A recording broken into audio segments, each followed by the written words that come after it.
We will discuss how companies account for payroll and payroll taxes. For many companies, payroll can be a significant cost of doing business.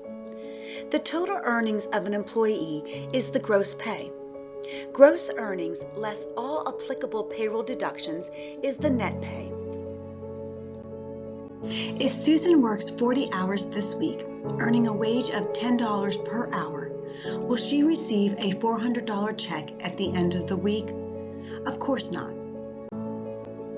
Her company is required to withhold amounts from her wages to pay various governmental authorities.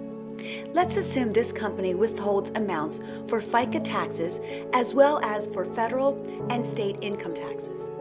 If these withholdings total $100, Susan will receive a check for only $300, which represents the net pay. These payroll deductions must be paid to the other parties, such as the federal government. Her company has a liability to pay these third parties and must report this liability in its balance sheet.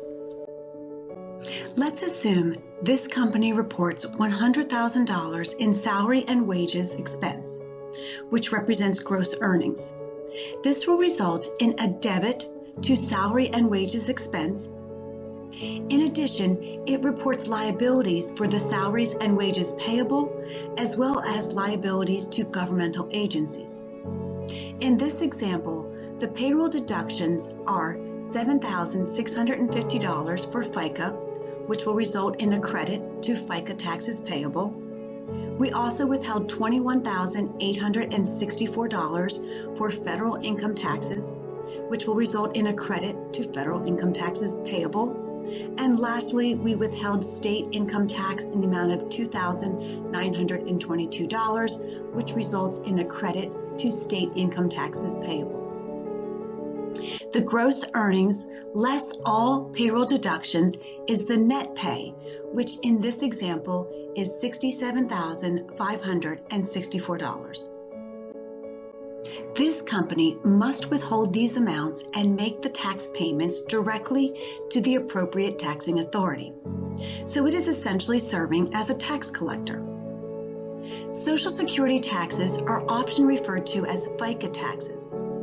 These taxes are imposed in equal amounts on both the employee and the employer. This amount represents the employee's share. This company then records the payment of this payroll by debiting salary and wages payable for $67,564 and crediting cash for the same amount. In addition to the liabilities incurred as a result of withholdings, employers also incur a second type of payroll-related liability. With every payroll, the employer incurs liabilities to pay various payroll taxes.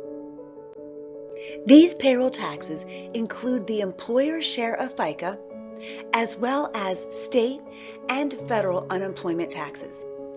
Companies classify the payroll and payroll tax liability accounts as current liabilities because they must be paid in the near term.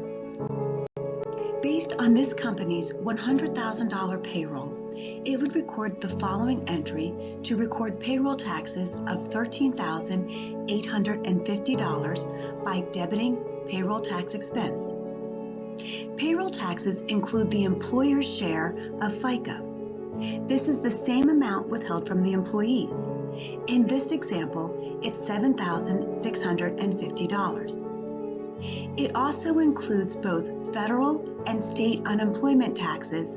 In this example, the federal unemployment tax is $800 and the state unemployment tax is $5,400.